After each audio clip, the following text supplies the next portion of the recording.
ഒരേ വിഭവങ്ങൾ തന്നെ പല വ്യത്യസ്ത രീതിയിലാണല്ലേ നമ്മളെല്ലാവരും ഉണ്ടാക്കാറ്. അപ്പോൾ ഇന്നൊരു ചിക്കൻ റെസിപ്പി കണ്ടാലോ. അപ്പോൾ അതാണ് ഞാൻ ഉള്ളി വഴറ്റാൻ വേണ്ടിയിട്ടുണ്ട് കേട്ടോ. കുറച്ച് ഉപ്പൂടെ ചേർത്തിട്ട് ഒന്ന് വഴറ്റിയെടുത്തു. ഒന്ന് വഴറ്റിയതിന് ശേഷം അതിനകത്തോട് ഞാൻ ഇഞ്ചി വെളുത്തുള്ളി പേസ്റ്റ് ചേർത്ത് കൊടുത്തിട്ടുണ്ട്. അതുകൂടെ ചേർത്ത് കൊടുത്തിട്ട് ഒന്നുകൂടെ വഴറ്റിയെടുത്തു കേട്ടോ. പിന്നെ ഉള്ളി വഴറ്റുന്നതിനകത്ത് നല്ല കാര്യമുണ്ട് കേട്ടോ. ഉള്ളി വഴലുന്നതിനനുസരിച്ച് നമ്മുടെ ചിക്കന് ടേസ്റ്റ് കൂടും. അപ്പോൾ ഒന്നുകൂടെ വഴറ്റി വന്നപ്പോൾ ഞാൻ അതിനകത്ത് മസാലക്കൂട്ടങ്ങളൊക്കെ ഇട്ട് കൊടുത്തിട്ടുണ്ട്. അതാണ് ഞാൻ അരയ്ക്കാൻ വേണ്ടി മാറ്റി വെച്ചിട്ടോ. അപ്പോഴത്തേനും നമ്മുടെ സവാള നല്ലപോലെ ഒന്ന് വഴറ്റി വന്നിട്ടുണ്ടായിരുന്നു. ഇനി നമുക്ക് പൊടി വിഭവങ്ങളൊക്കെ ഇട്ട് കൊടുക്കാം അല്ലേ. അത് ഈ മഞ്ഞപ്പൊടിയും മുളക് പൊടിയും മല്ലിപ്പൊടിയാണ് കേട്ടോ ഞാൻ ഇപ്പോൾ ഇട്ട് കൊടുക്കുന്നത്. അത് നല്ലപോലെ ഒന്ന് മൂപ്പിച്ചെടുക്കണം. ആവശ്യത്തിന് മൂപ്പിച്ചെടുക്കണം കേട്ടോ. എല്ലാവർക്കും പല മൂപ്പായിരിക്കുമല്ലോ വേണ്ടത്. അപ്പം എൻ്റെ ആവശ്യത്തിന് ഞാൻ ഒന്ന് മൂപ്പിച്ചെടുത്തു. എന്നിട്ട് ഇതിനകത്തോട്ട് നമ്മൾ തക്കാളി പേസ്റ്റാക്കി വെച്ചിരുന്ന അതുകൂടെ ഇട്ട് കൊടുക്കുന്നുണ്ട് കേട്ടോ. ഇനി അതിൻ്റെ ഒരു പച്ചമണം മാറുന്നത് വരെ നമുക്ക് അടച്ചു വെച്ചിട്ടൊന്ന് വേവിച്ചെടുക്കാം.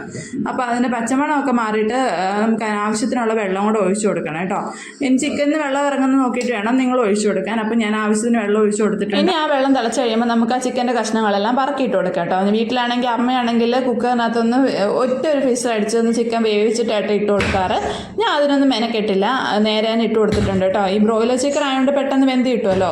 എന്നിട്ട് ഒന്ന് തിളച്ച് കഴിയുമ്പോഴത്തേന് ഞാൻ ചിക്കൻ മസാലയും കുരുമുളക് പൊടി ഇട്ട് കൊടുത്തിട്ടുണ്ട്. ചിക്കൻ കറിക്ക് കൊഴുപ്പ് കുറവാന്ന് വിചാരിക്കുന്നതെല്ലാം ഇങ്ങനെ ഒന്ന് പരീക്ഷിച്ച് നോക്കാം കേട്ടോ. അപ്പോൾ അത്രയേ ഉള്ളൂ. അടുത്ത വീഡിയോ കാണാൻ. Tata bye bye, see U.